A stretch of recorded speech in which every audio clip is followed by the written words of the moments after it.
주님의 이름으로 축복하고 환영합니다.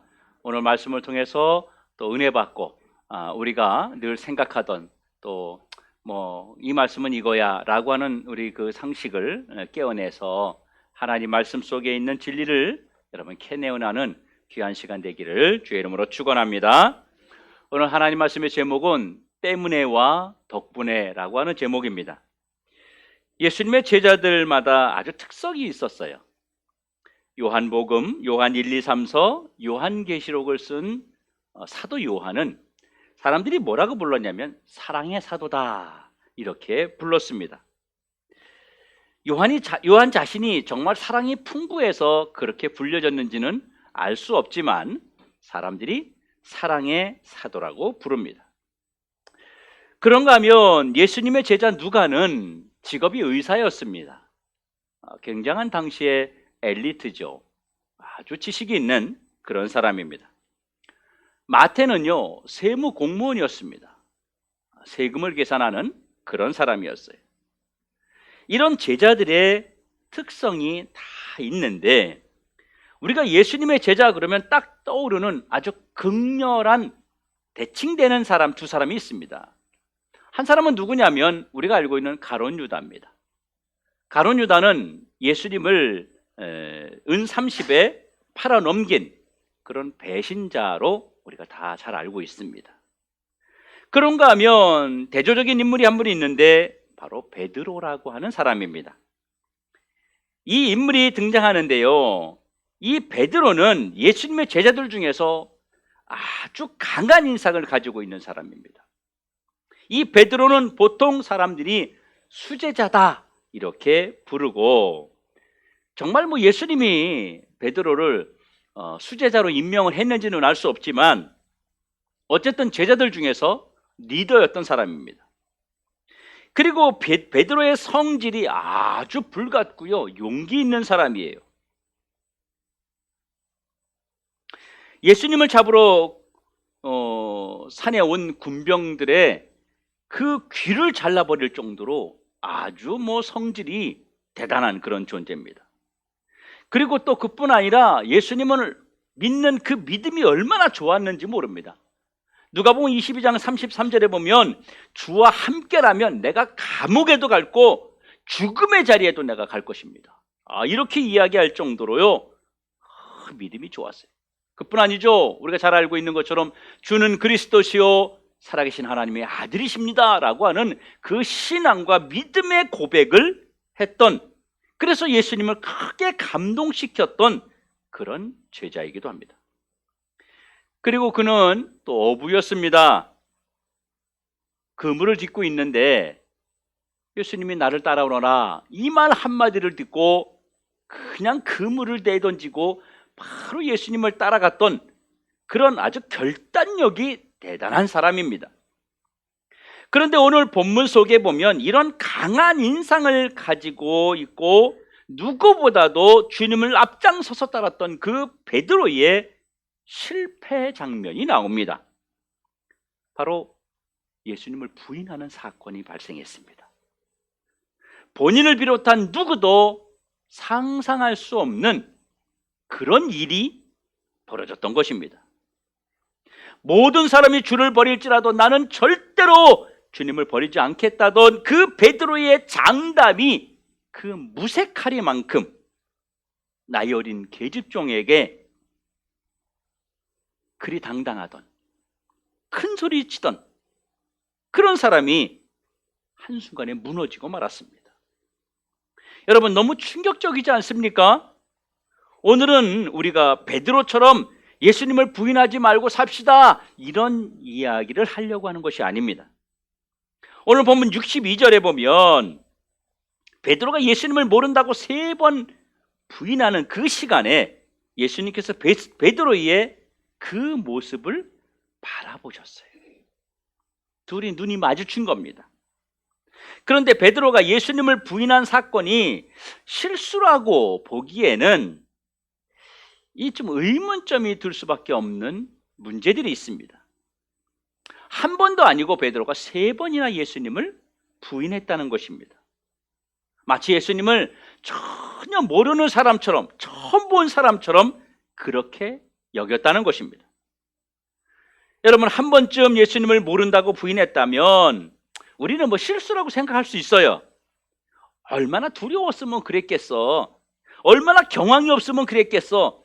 얼마나 입장이 다 한처했으면 그랬겠어. 아이, 베드로도 사람인데 한 번쯤 실수하지 않겠어? 뭐 한 번 실수는 병가지 상사라 그러잖아. 뭐 이렇게 우리가요, 한 번 정도는 그럴 수 있다고 이해할 수 있는데 이게 3번이나 부인했단 말이에요. 그리고 한 번에 3번 동시에 나 몰라, 아니 모른다니까, 아니 몰라 이렇게 말한 것이 아니라 네가 예수와 함께 있던 자지? 그러니까 아니야 이렇게 말하고요. 또 조금 있다가 다른 사람이 또 와가지고 너도 그 당과 함께 아니냐 그랬더니 아니야 이렇게 또 이야기한 거예요. 그리고 1시간쯤 지났어요. 그러니까 충분히 베드로가 자기가 예수님 모른다고 말한 것에 대해서 내가 잘못했구나 라고 하는 생각을 가질 만한, 자기 말의 실수를 다시 한번 되새겨 볼 만한 충분한 시간이 있었어요.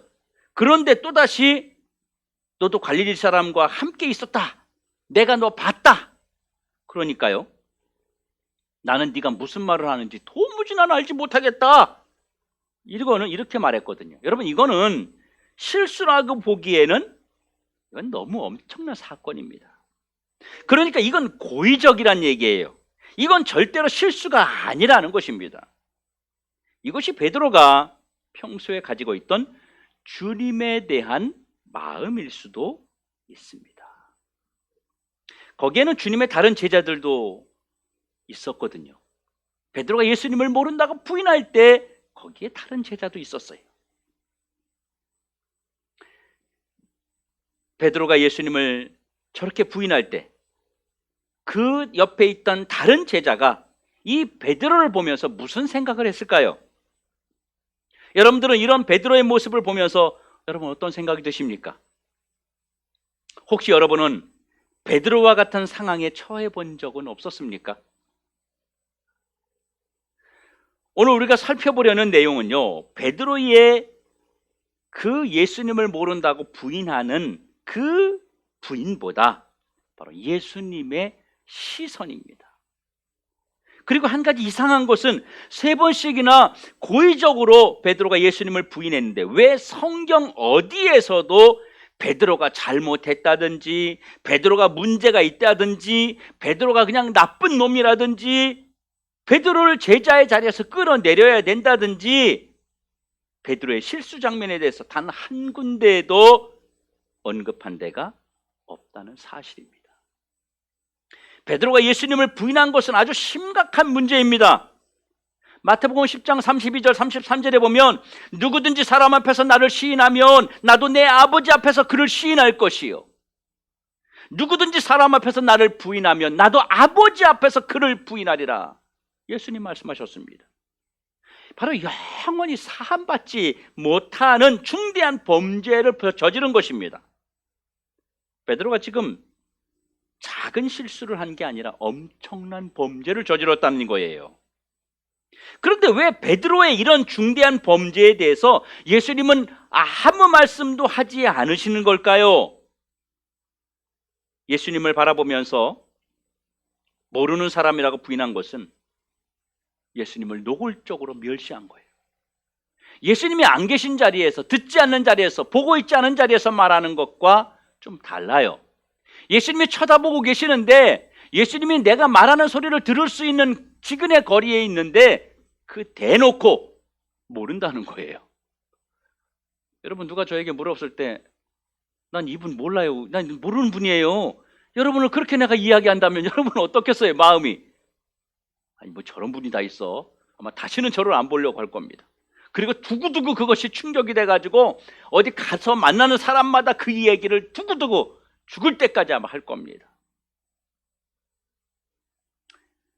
만약에 여러분 믿음 좋고 열심히 신앙생활하는 집사님이 어떤 사람 앞에서 나 예수 안 믿어, 아니 난 예수 몰라, 나 교회 안 다녀, 뭐 이렇게 이야기한다면, 그것을 여러분이 봤다면 여러분 어떠시겠어요?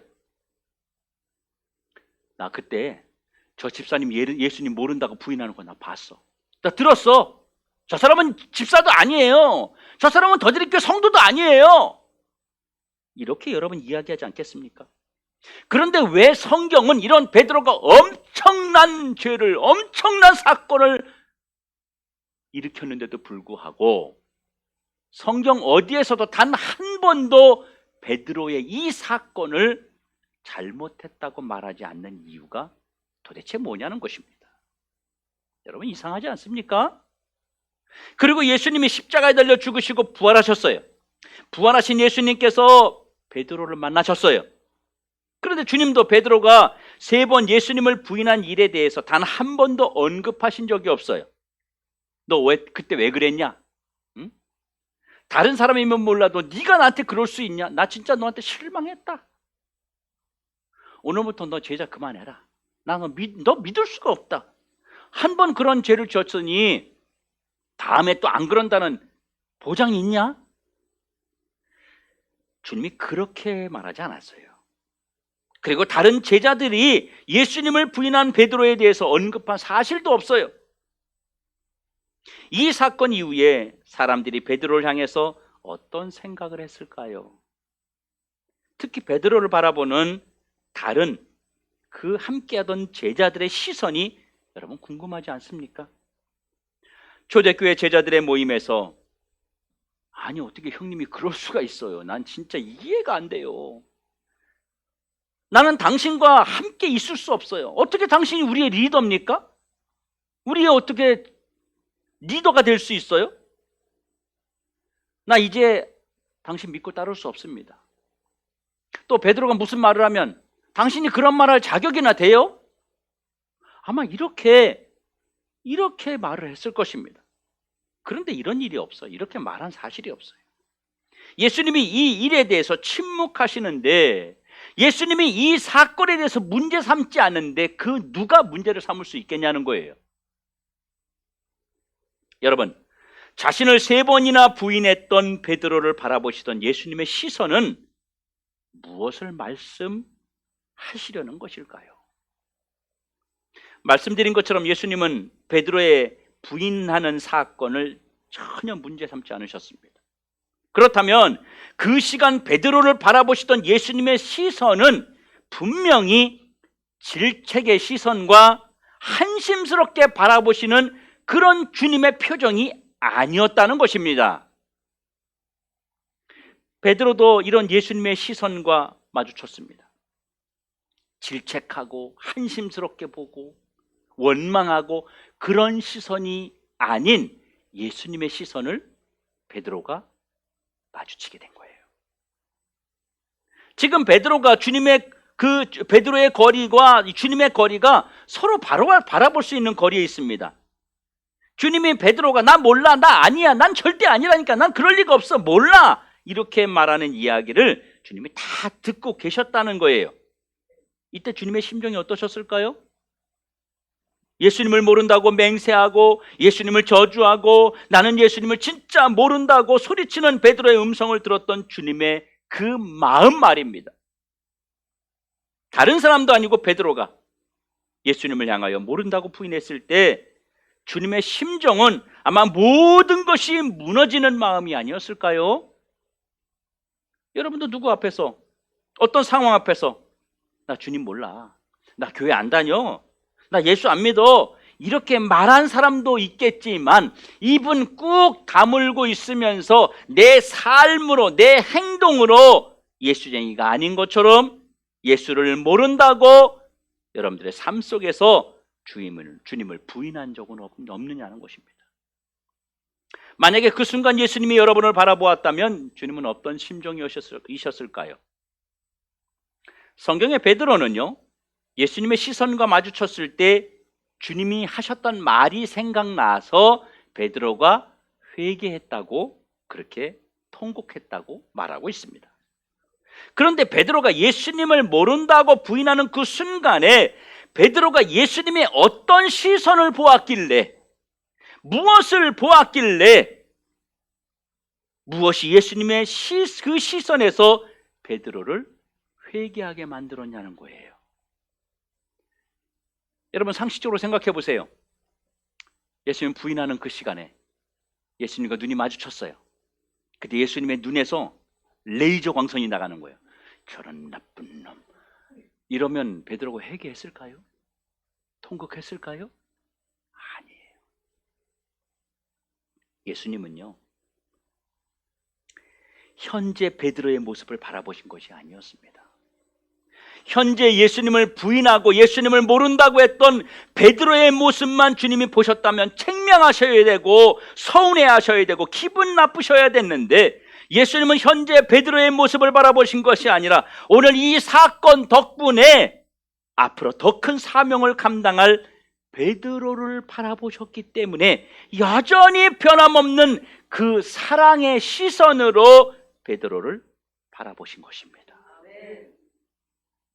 베드로도요, 이 예수님의 시선이 자신을 책망하시는 예수님을 보는 게 아니라 자기를 여전히 사랑하고 계시고 자기를 여전히 평소와 같이 믿어주고 계시고 바라보셨던 그 주님을 보았기 때문에 베드로도 그 시선을 통해서 주님 앞에 엎드려질 수밖에 없었던 것입니다.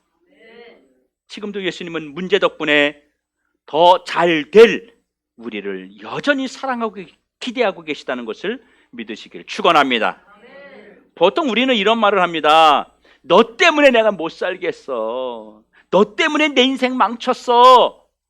그런데요, 똑같이 누군가가 나에게 문제를 제기하고 똑같이 누군가가 나에게 실패를 줬고 똑같이 누군가가 나에게 상처를 주고 리스크를 줬는데 우리의 생각은 두 가지입니다. 한 사람은요, 내가 너 때문에 미치겠다 정말. 응?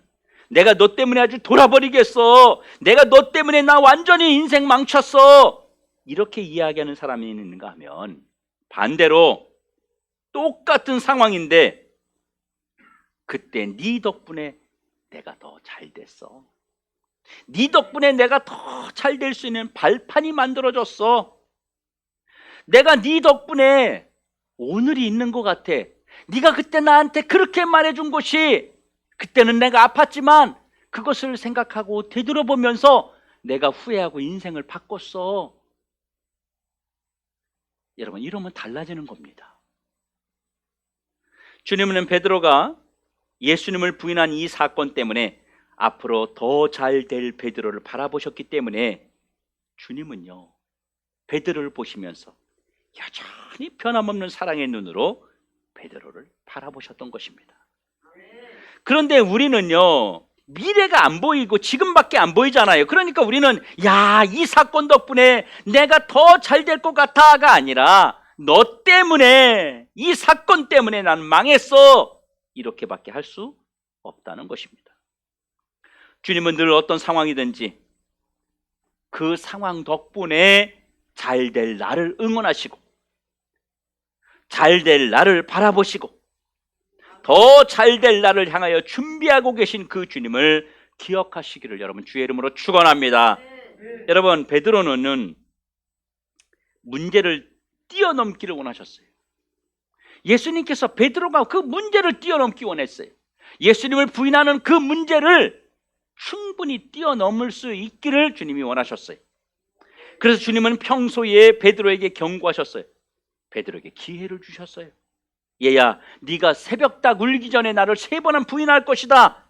주님이 이미 베드로가 3번 예수님을 부인할 수 있다고 하는 이야기를 미리 경고하심으로 이 베드로가 이런 문제에 휩싸이지 않고 이런 문제에서 탈출할 수 있는 기회를 주셨습니다. 하지만 베드로는요, 예수님께서 이런 말씀을 하신 이유를 깨닫지 못했어요. 자신 있게 절대 그런 일은 일어나지 않을 것이라고 아주 호언장담했습니다. 문제를 일으킬 수 있는 준비를, 그 준비할 시간을 주님이 주셨는 대로 그것을 기회로 삼지 않았어요. 이 기회를 놓쳐버린 거예요. 베드로의 교만, 베드로의 자만, 예수님의 말씀을 경솔히 여기고 들었기 때문에 그는 자신이 위기를 극복할 수 있는 기회를 놓쳐버린 것입니다. 오늘 이 사건을 통해서 주님이 우리에게 주시는 귀한 메시지는 주님은 문제 때문에 우리를 버리지 않는다는 사실입니다. 여러분, 자식들이요, 중대한 잘못을 하고 결정적인 실수를 했다고 해서 여러분 자식과 인연을 끊어요? 어이구, 진짜 원수같이, 아주 왼수 같아. 아주. 그래도 어때요? 그래도 자식을 보면 측은하잖아요. 그런 부모가 없어요. 인연을 끊어버리는 부모가 없어요. 우리가 적극적으로 신앙생활 하지 못해도 내가 세상 속에서 이렇게 넘어지고 저렇게 넘어지고 이렇게 죄짓고 저렇게 우리가 적극적으로 신앙생활 하지 못해도 내가 세상 속에서 이렇게 넘어지고 저렇게 넘어지고 이렇게 쓰러져도 여전히 사랑의 눈으로 여러분들을 바라보시고 여러분을 향해서 다가오시며 여러분들의 삶을 붙들고 계심을 믿으시기 바랍니다. 예수님은 베드로가 예수님을 부인하기 이전이나 예수님을 부인한 이후나 똑같은 사랑을 베푸셨습니다. 여러분, 하나님은 절대로 문제 때문에 나를 버리지 않으신다는 사실입니다. 문제 때문에 주님은 나를 떠나지 않는다는 사실입니다. 왜 그렇습니까? 주님이 문제 때문에 나를 떠나지 않는 이유는 이 문제 때문에가 아니라 이 문제 덕분에 더 잘 될 나를 기대하고 계시기 때문입니다. 그 문제 때문에가 아니라 하나님은 그 문제로 인해서 내가 더 잘 될 수 있는 것을 바라보고 기대하고 계시기 때문이라는 것입니다. 그래서 실제로요, 베드로가 예수님을 3번 부인한 이 문제 덕분에 베드로가 더 잘 됐어요. 더 큰 인물이 됐어요. 사도행전 2장에 보면 베드로의 설교가 나와요. 베드로가 설교할 때요, 하루에 3,000명씩 회개했습니다. 여러분, 이거 어떻게 하루에 베드로가 말할 때, 설교할 때 3,000명이 회개할 수 있어요? 베드로가 예수님을 3번 부인하는 사건을 통해서 이 안에 뭐가 있었기 때문에요? 하나님을 향하여 돌아가는 것이 무엇인지, 하나님 앞에 돌아갔을 때 우리를 어떻게 맞이해 주시는지에 대한 예수님의 그 사랑이 베드로에게 충만하게 실질적으로 임재해 있었기 때문입니다. 사실 베드로가 설교하면서 간증을 했어요. 우리처럼 지금 30분, 제가 보통 32분 설교하는데 이렇게 30분 정도 설교한 게 아니에요. 아주 긴 시간 설교했어요. 많이 설교했어요. 그때 베드로가 자기의 간증을 안 했겠어요, 여러분? 지금 완전히 깨달은 상태예요. 완전히 회심한 상태예요. 그럼 자기 간증 안 했겠냐고요? 자기 간증했을 거예요. 나도 주님을 3번 부인했었던 사람이다. 여러분도 예수님을 십자가에 못 박아 죽이라고 소리치고 조롱하고 외면했던 사람들이지만 여러분이 돌아오면 주님은 여전히 여러분을 사랑하고 기다리고 계신다. 이런 간증을 여러분 하지 않았겠습니까? 그러니까 3,000명씩 회개할 수 있었던 거예요. 물론 사도행전 2장에는 베드로가 예수님의 그 복음적인 사건을 이야기했지만 거기에 기록된 것이 다가 아니라는 것이죠. 또 베드로는 초대교회의 큰 어른이었습니다. 이 교회의 질서, 교회의 신학, 교회의 일꾼을 세우는 일에 있어서 베드로는 아주 중요한 역할을 했어요. 어떤 것에 문제가 생기면요, 예루살렘에 가서 베드로에게 물었어요. 그래서 그곳에서 결정을 해가지고 이것은 문제가 안 된다, 이런 것들을 이 교회 안에서 기준점을 정하기도 했습니다. 정말 하나님께 귀하게 쓰임받았어요. 베드로 전서와 베드로 후서를 기록하여서 마지막 때에 살아가는 교회와 성도들에게 어떻게 해야 하는지 그 지침을 베드로 전후서에 가르쳐주고 있습니다. 그리고 베드로는 주님 앞에 순교자의 삶을 살았습니다. 이 사건 덕분에, 예수님을 3번 부인하는 이 사건 덕분에 베드로는 2번 다시 주님을 부인하지 않았습니다. 그리고 목숨을 바쳐서 주님을 위해 살았습니다. 그리고 마지막에는 순교를 당했죠. 내가 어떻게 예수님과 똑같이 십자가에 똑바로 매달려 죽을 수 있느냐? 나는 거꾸로 매달려 죽겠다. 그래서 십자가에 거꾸로 매달려서 순교를 당하기도 했습니다. 여러분, 이 사건을 겪은 베드로는요, 그날 자기를 바라보았던 주님의 시선을 기록했는데, 베드로전서 4장 8절 보면 이렇게 기록되어 있어요. 무엇보다 뜨겁게 서로 사랑할지니 사랑은 허다한 죄를 덮느니라. 여러분, 이게 그냥 나온 고백이겠어요? 또 하나는요, 베드로전서 5장 8절에 근신하라, 깨어라, 너희 대적 마귀가 우는 사자같이 두루다니며 삼킬 자를 찾는다. 그러니까 결국 베드로가 무슨 이야기하려는 거예요? 내가 그날 깨어있지 못해서 넘어졌다. 내가 그날 사단에게 표적이 되었다. 베드로가 이런 내용들을 우연히 베드로 전후서에 기록한 것이겠습니까? 아니라는 것입니다. 성도 여러분, 우리도 실수하고 그리고 넘어짐을 반복하며 살아갑니다. 그래서 이 실수와 넘어짐이 반복되는 과정 속에서 우리는 좌절감을 느껴요. 그런데 좌절감만 느낍니까? 때로는요, 실수, 작은 범죄라고 생각하는 것도 있지만 어쩌면 어처구니 없이 저지르는 돌이킬 수 없는 그런 범죄 속에서 살아갑니다. 때로는 더 이상 내가 신앙생활을 해야 될까? 나 같은 사람이 과연 하나님의 자녀로 살 수 있을까? 그런 자격이 있을까? 이런 자괴감, 상실감이 들 때도 있습니다. 이런 마음을 여러분, 초신자가 더 많이 가질까요? 아니면 중직자가 더 많이 가질까요? 이런 자괴감, 이런 상실감, 이런 것은요, 책임과 의무를 많이 가진 사람일수록 더 많이 느낍니다. 어떤 사람은 이런 자괴감, 이런 상실감 때문에요, 직분을 버리는 사람도 있습니다. 나 더 이상 못하겠어요. 목사님, 나 진짜 너무 자신도 없고요. 난 정말 내가 이런 일을 하게 되는 것이 양심에 찔려요. 이렇게 말하며 직분을 던져버리기도 합니다. 그리고 어떤 사람은요, 교회를 떠나기까지 합니다. 나 더 이상 신앙생활 못하겠다. 낙심하기도 합니다. 여러분, 꼭 기억하십시오. 예수님은 어떤 사건, 어떤 실수 덕분에 더 잘 될 나를 응원하고 계시다고 하는 사실입니다. 여러분, 우리 그렇지 않아요? 우리 자녀를 보면서 아휴, 저놈은 안 될 놈이야. 저놈은 아예 가능성이 없어. 여러분, 그럼 어떻겠어요? 자녀에게 밥 차려주는 것도 귀찮아요. 근데요, 지금 실수하고 지금 넘어지고 지금 무너져 있지만 그래도 우리가 어때요? 더 잘 될 그 나날들을 기다리면서 자녀에게 신경을 쓰고 자녀에게 우리가 잘해주는 거 아니겠습니까? 나 누구 때문에, 나 뭐 때문에, 이런 사람은요, 부정적인 사람입니다. 원망과 불평이 늘 사라지지 않는 사람이에요. 이런 사람은요, 회복 불가능해요. 여러분, 뭘로 바꿔야 됩니까? 덕분에로 바꿔야 돼요. 때문에가 아니라 덕분에로 바꿔야 돼요. 어떤 상황에서도 감사와 평정심을 잃지 않는 자로 바꿔야 됩니다. 그래서 우리가 먼저 뭘 해야 되냐면 우리의 말을 바꿔야 돼요. 우리가 좌절해서 일어나고 실패해서 일어나서 그 덕분에 더 잘 되려면요, 말을 바꿔야 돼요. 말을. 나 뭐 때문에 이게 아니라 뭐 덕분에, 이렇게 바꿔야 됩니다.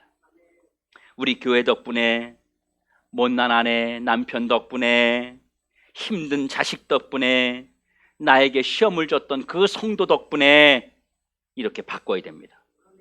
말을 바꿔야 하나님 앞에 내 삶을 일으킬 수 있는 에너지가 들어오는 그 문이 활짝 열리는 것입니다. 여러분, 주님은 여전히 나를 사랑하신다는 확신을 가지십시오.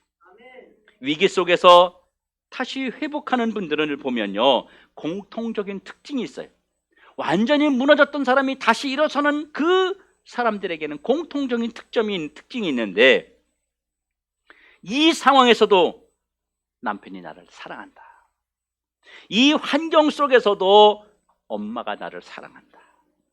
이런 사랑의 확신을 가진 사람은요, 위기 극복 능력이 막 솟아나는 거예요. 이것이 실패의 자리에서, 좌절의 자리에서 회복의 자리로 옮겨간 사람들의 특징입니다. 그래서 주님이 권찰림을 그래도 주님이 집사님을, 그래도 주님이 권사님을 사랑하십니다. 여러분, 이 말 한마디가 얼마나 힘이 되는지 몰라요. 낙심하고 힘들었을 때 그 말이 얼마나 힘이 되는지 몰라요. 저도 힘들고 힘든 일이 있을 때 어느 기도 많이 하시는 목사님이 저에게, 목사님은 크게 목회하실 분입니다. 지금의 모습을 보지 마십시오. 하나님이 크게 쓰실 분입니다. 가만히 교회에 앉아 있을 사람이 아닙니다. 밖으로 막 나가서 정말 기독교를 위해서, 하나님의 나라를 위해서 그렇게 일할 사람입니다. 그 말을 제가 듣고서요, 이제 사모에게 그 말을 했는데, 그 말을 제가 듣고서 그 앞에서 제가 에휴, 그냥 다 좋으라고 하는 얘기지 라고 말을 했지만 제 마음에 계속 이게 남아있어요. 계속 그래, 지금만 바라보지 말자, 앞으로를 바라보자.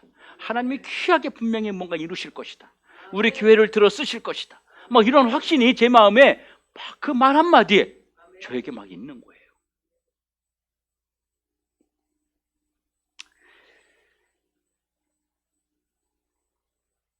주님께서 우리를 여전히 사랑하시고, 그래도 여전히 나를 바라보실 때 똑같은 사랑, 똑같은 눈빛, 똑같은 애정으로 바라보시는 여러분 주님이 계십니다. 여러분, 그거 하나만으로도 우리가 힘을 낼 만하지 않습니까?